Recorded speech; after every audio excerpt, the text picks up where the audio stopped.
Hello students, welcome to economic class CBSE 11th and 12th. This is chapter number 2, Macroeconomics, Basic Concepts of Macroeconomics. Today the point which we are going to discuss are first investment, then gross investment, net investment, depreciation, indirect tax, subsidies and net indirect tax. And after that, in the last, we have two more points for discussing: factor cost and market price. Children, welcome to the economic class. First point on which we are going to discuss is investment. Children, investment means it refers to addition to the capital stock of an economy, right? Capital stock, for example, purchasing of machinery, construction of building, right? What are these? These are investment, means they increase the production capacity of the economy, right? हमारे पास जितनी ज़्यादा machinery होगी, construction होगी building का, हमारी capital formation उतनी ही ज़्यादा होगी, हमारा इन्वेस्टमेंट उतना ही ज़्यादा होगा. So it refers to addition to the capital stock of an economy. एक इकोनॉमी की जो कैपिटल की स्टॉक, कैपिटल आप जानते हो, आप कॉमर्स के स्टूडेंट हैं, तो कैपिटल का मतलब क्या होता है? तो जो हमारा पहले से कैपिटल है उसके स्टॉक में और हम इंक्रीज कर रहे हैं, so that is known as investment. और सिंपली भी कैसे, इन्वेस्टमेंट मीन्स कैपिटल फॉर्मेशन. हम कैपिटल को फॉर्म करते हैं, यानी और नई नई कैपिटल को ऐड करते जाते हैं अपनी इकोनॉमी में. Investment has been categorised in two parts. दो पार्ट में डिवाइड है. First is gross investment, second is net investment. चलिए, जब भी नेट आ जाए तो नेट आ जाए, पूरी इकोनॉमी में नेट आने का मतलब है कि उसमें से कुछ ना कुछ सब्ट्रैक्ट आपको करना है, right? So here gross investment. So gross investment, चलिए, investment without the arrangement of depreciation. यहाँ पर एक डेप्रिसिएशन वर्ड चलिए आ गया है, तो डेप्रिसिएशन को मैं थोड़ा सा आपसे को पहले क्लियर कर दूं. वो मैंने अलग से लिख रखा है कहीं पर. तो ये depreciation, children, it refers to fall in the value of fixed assets due to normal wear and tear, passage of time and change in technology. There are 3 points: wear and tear, passage of time and change in technology. wear and tear, children, जो normally हमारी fix asset होती है, जैसे कि आपकी car है, TV है, mobile है, घड़ी है, दीज आर, ये फिक्स्ड एसेट है एंड दीज आर डेप्रिसिएटेड. ठीक ना? ये धीरे धीरे इनकी जो वैल्यू है ये डिक्रीज हो जाती है बिकॉज ऑफ यूज. हम उसको यूज करते हैं, तो यूज करने की वजह से वो थोड़ा सा घिसता है, खराब होता है, तो इसे हम कहते हैं नॉर्मल वियर एंड टियर. ठीक है? पैसेज ऑफ टाइम, जैसे जैसे टाइम बीतता जाता है उसकी वैल्यू कम होती जाती है, क्योंकि हम लगातार उसको कंज्यूम कर रहे हैं. तो जो चीज़ आज की डेट में 10,000 की है, वो 2 साल के बाद हो जाएगी 5,000 की, या हो सकता है वो 4,000 की हो जाए, या हो सकता है वो 1,000 की हो जाए. तो ठीक है, 10,000 से 5,000 का होने का मतलब है कि वैल्यू में 5,000 का डिक्रीज हो गया, फिर 1,000 का हुआ, और फिर 3,000 की वैल्यू जो है डिक्रीज हो रही है.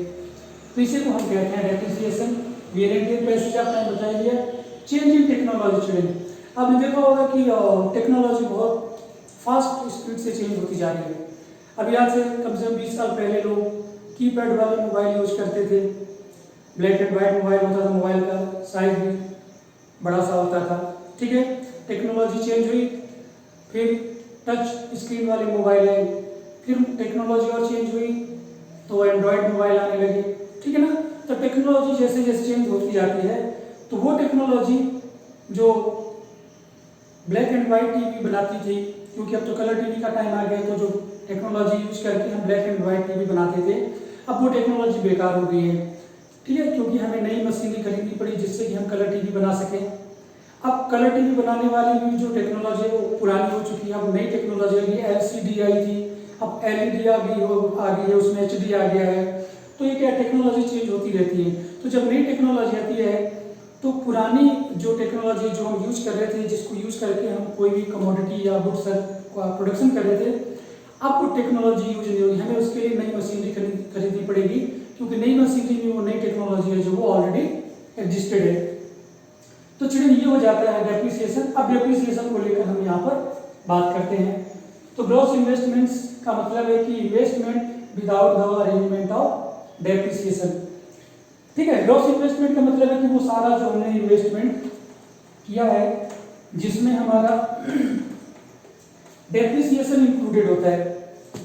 लिखा गया है gross investment is addition to the stock of capital before making allowance for depreciation. हमने डेप्रिसिएशन का कोई अलाउंस नहीं किया, हमें जितना भी इन्वेस्टमेंट किया दैट इज ग्रॉस इन्वेस्टमेंट। ठीक है, नेक्स्ट है नेट इन्वेस्टमेंट। मैंने भी आपको बताया कि net invest means something must be depreciated, subtracted, कुछ भी हमें सब्ट्रैक्ट करना है। तो मान लो कि आपने एक मशीनरी परचेज की है 10,000 की, ठीक है ना, और आपने उसको 1 ईयर यूज किया है। 1 ईयर यूज करने के बाद इसमें से कुछ वैल्यू कम हो गई, तो मान लो हमने इसका डेप्रिसिएशन मान लेते हैं, डेप्रिसिएशन इसका 2000 कम हो गया। अब ये जो है 8000 की हमारे पास मशीनरी बची, तो ये जो 10,000 था children, this was gross investment,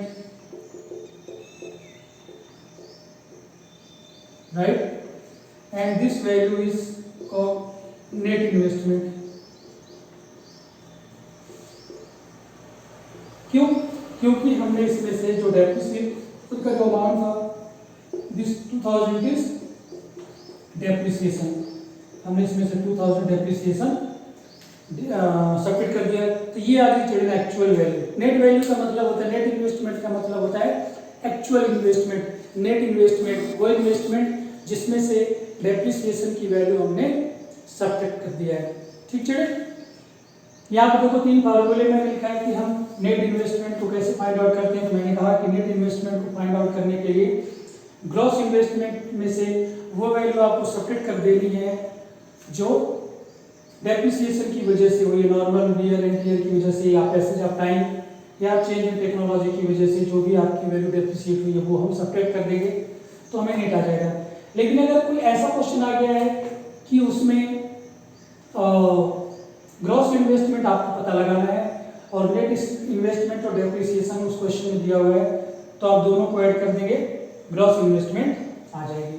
ऐसा कोई क्वेश्चन है कि ग्रॉस इन्वेस्टमेंट उसमें है और नेट इन्वेस्टमेंट भी दिया हुआ है और आपको ग्रॉस इन्वेस्टमेंट पता, डेप्रिसिएशन पता लगाना है, तो आप ग्रॉस इन्वेस्टमेंट में से नेट इन्वेस्टमेंट को सेपरेट कर देंगे, तो आपको डेप्रिसिएशन की वैल्यू पता चलेगी। तो चिल्ड्रन ये तो हो गया नेट इन्वेस्टमेंट के बारे में, जिसमें हमने आपको बताया gross investment and net investment, और हम लोगों ने डिस्कस किया डेप्रिसिएशन के बारे में। नेक्स्ट जो पॉइंट है जिसमें हमें आपसे डिस्कस करना है चिल्ड्रन, वो है indirect tax. Children, indirect tax refers to those taxes which are imposed by the government. Government जो है इनडायरेक्ट टैक्स लगाती है, किस पर लगाती है? On production and sale of goods.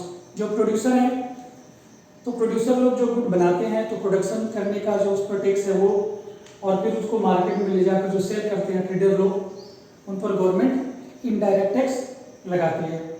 तो इनडायरेक्ट टैक्स चिल्ड्रन आजकल हमारे पास एक ही है जो है GST, goods and services tax, ये है हमारा इनडायरेक्ट टैक्स। ठीक, इनडायरेक्ट टैक्स वो टैक्स होता है जिसका जो बर्डन है हम दूसरे पर शिफ्ट कर देते हैं। गवर्नमेंट जो है इनडायरेक्ट टैक्स लगाती है प्रोड्यूसर पर, लेकिन प्रोड्यूसर क्या करते हैं, जो गुड प्रोड्यूस करते हैं उसकी प्राइस में जीएसटी का पार्ट इंक्लूड कर देते हैं और उसका बना देते हैं एमआरपी। ठीक, तो जब हम गुड्स को परचेज करते हैं तो कंज्यूमर जो है इसको प्राइस के साथ मिक्स करके देता है, और जो प्रोड्यूसर है वो जो जीएसटी को कलेक्ट करके गवर्नमेंट को पे कर देता है। तो चलिए इनडायरेक्ट टैक्स की वजह से जो कमोडिटी है उसका प्राइस इंक्रीज हो जाता है। जो भी चीजें मार्केट में हैं, जब उसमें इनडायरेक्ट टैक्स इंक्लूड हो जाता है उसका प्राइस इंक्रीज हो जाता है। जैसे कि मान लो कि एक पेन है,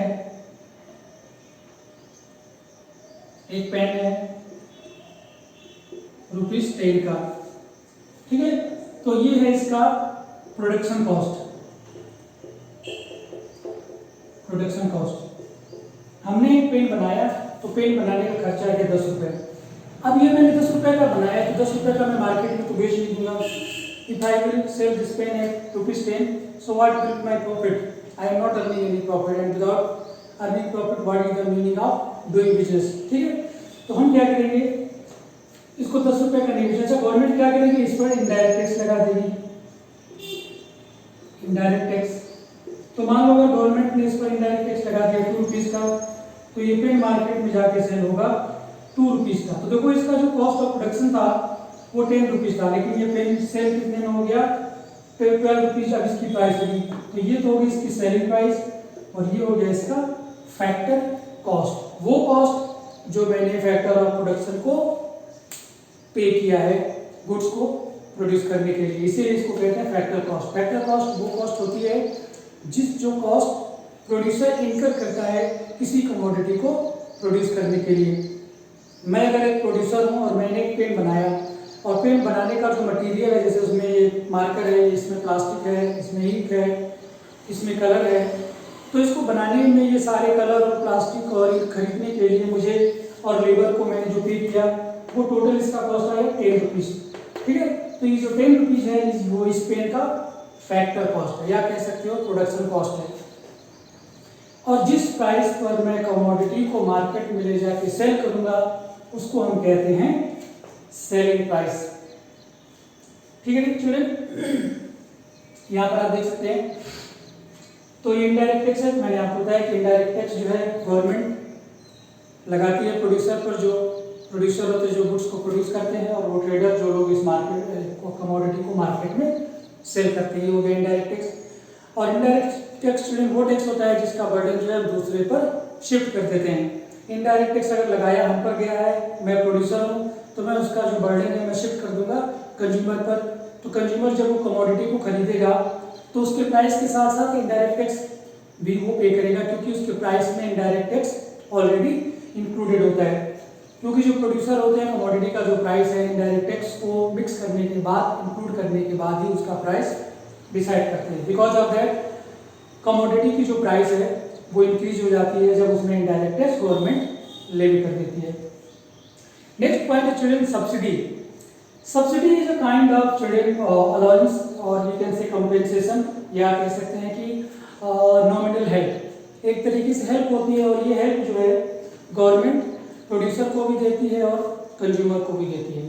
ठीक है, तो आपने देखो लिखा दिया है, subsidy refers to economic assistance given by government to the firms and the house hold.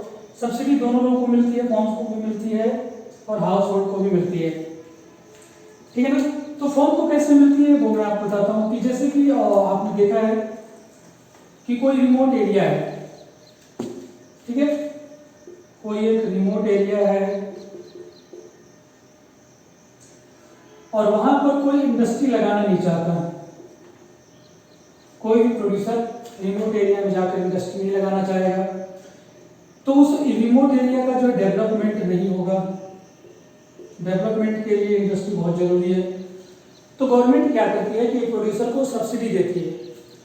Government producer से कहती है कि आप किसी रिमोट एरिया में जाकर इंडस्ट्री लगाओ, वहाँ पर आप प्रोडक्शन करो और वहाँ के रहने वाले लोगों को आप एम्प्लॉयमेंट दो। वहाँ पर जो रॉ मटेरियल है, जो नेचुरल रिसोर्सेस हैं, आप उनको यूज करो। यूज करने के बाद गुड्स बनाओ। गुड्स बनाओगे तो इनकम जनरेट होगी, वहाँ के लोगों को आप इनकम दोगे, तो वो एरिया डेवलप हो जाएगा। तो गवर्नमेंट क्या करती है, प्रोड्यूसर को थोड़ा सा लालच देती, कहती है कि आप ऐसी एरिया में, अगर रिमोट एरिया में जाकर आप इंडस्ट्री लगाएंगे तो हम आपको सब्सिडी देंगे। अच्छा, वो सब्सिडी होती कैसी? सब्सिडी गवर्नमेंट कहती है कि हम आपको सब्सिडी रेट पर आपको लैंड प्रोवाइड करेंगे। जमीन, जो जमीन आप खरीदोगे वो हम आपको सब्सिडी रेट पर प्रोवाइड करेंगे। हम अगले 3 सालों तक आपसे बिजली का बिल नहीं लेंगे। ठीक है, हम अगले 5 सालों तक आप पर कोई टैक्स नहीं लगाएंगे, जो इनडायरेक्ट टैक्स की हम बात कर रहे थे। तो जब गवर्नमेंट इनडायरेक्ट टैक्स नहीं लगाएगी उनकी कमोडिटी पर, या वो गुड या सर्विस जो प्रोड्यूस कर रहे हैं, तो मार्केट में उसका प्राइस कम होगा। प्राइस कम होगा तो कंपटीशन होगा। कंपटीशन में प्राइस कम होने की वजह से उस पर्सन को या उस प्रोड्यूसर को ज़्यादा प्रॉफिट हो सकता है। तो गवर्नमेंट इस तरीके की सब्सिडी देती है। तो ये तो हो गया फर्म को सब्सिडी, ठीक है। अच्छा, सब्सिडी गवर्नमेंट फर्म को, ऐसे फर्म को भी देती है जो प्रोड्यूसर कुछ ऐसी कमोडिटी का प्रोडक्शन कर रहे हैं जिनको हमें एक्सपोर्ट करना है, क्योंकि एक्सपोर्ट करने से हम फॉरेन एक्सचेंज को अर्न करते हैं, और फॉरेन एक्सचेंज हमारी कंट्री के लिए या किसी भी कंट्री के लिए बहुत जरूरी है, क्योंकि फॉरेन एक्सचेंज जो है हम उससे हमारे इंपोर्ट जो पेमेंट होते हैं उसमें हेल्प मिलती है, ठीक है। तो गवर्नमेंट क्या करती है कि सब्सिडी देती है फर्म को, अगर हम कुछ ऐसा गुड्स का प्रोडक्शन कर रहे हैं जो एक्सपोर्ट करें, एक्सपोर्ट प्रमोशन के लिए, तो गवर्नमेंट उनको भी सब्सिडी प्रोवाइड करवाती है। हाउस होल्ड की सब्सिडी मिलती है, जैसे कि इंडिया में जो एलपीजी है ये सब्सिडी रेट पर सेल की जाती है, क्योंकि अगर इसको सब्सिडी रेट पर नहीं बेचा जाएगा चिड़िया, तो बहुत सारे गरीब लोग इसको परचेज नहीं कर पाए, क्योंकि इसकी जो मार्केट प्राइस आजकल है वो लगभग 850 है, ठीक है, लेकिन इसका जो प्रोडक्शन कॉस्ट है वो लगभग 1400 के करीब आता है। तो गवर्नमेंट को आप देख लो अराउंड 550 रुपीज जो गवर्नमेंट है वो सब्सिडी दे रही है किसको, हाउस होल्ड को। तो ये सब्सिडी रेट है और एक्चुअल रेट इसका ये है 1400 लगभग, मैंने बताया ये एग्जैक्ट नहीं है क्योंकि मुझे भी एग्जैक्ट आइडिया नहीं है। तो चिड़िया आई होप कि आपको इनडायरेक्ट टैक्स और सब्सिडी क्लियर हो गया होगा। सब्सिडी में चिड़िया एक बात और है कि सब्सिडी की वजह से जो कमोडिटी होती है, जो सर्विसेज होती है, उनका प्राइस कम हो जाता है। जैसे कि मैंने यहाँ पर बताया कि जो एलपीजी है उसका प्रोडक्शन कॉस्ट है 1400, लेकिन गवर्नमेंट हमें सब्सिडी देती है 550 रुपीज का, तो हमें ये 850 का होता है। तो देखो अब जो चीज 1400 की थी अब हमें वो 1850 की मिल रही है। अच्छा, ये सब्सिडी इसलिए मिलती है ताकि हमारी इकोनॉमी का वेलफेयर हो सके, और हमारी इकोनॉमी का वेलफेयर तब होगा जब हमारी इकोनॉमी में रहने वाले सभी लोगों को जो गुड्स और सर्विसेज का जो डिस्ट्रीब्यूशन होगा वो इक्वल होगा, सभी को वो चीजें मिल सकें जो उनको, जिसकी उनको जरूरत है या वो जो परचेज कर सकते हैं। तो चिड़िया आई होप कि आपको ये समझ में आ गया होगा। नेक्स्ट जो पॉइंट है जिस पर हम आपसे बात करने वाले हैं वो है चिड़िया indirect tax. Net indirect tax. तो हम लोगों ने यहाँ पे इनडायरेक्ट टैक्स की बात की थी चिड़िया, ये है नेट इनडायरेक्ट टैक्स। जैसा कि मैंने पहले वीडियो में बताया कि जहां पर नेट आ जाएगा वहां पर आपको कुछ सब्ट्रैक्शन करना पड़ेगा। तो चलिए indirect tax, net indirect tax जो होता है वो डिफरेंस होता है। ये देखिए नेट इनडायरेक्ट टैक्स को हम शॉर्ट में एनआईटी कहते हैं। तो जो एनआईटी है वो डिफरेंस है, किसका डिफरेंस है, इनडायरेक्ट टैक्स का और सब्सिडी का।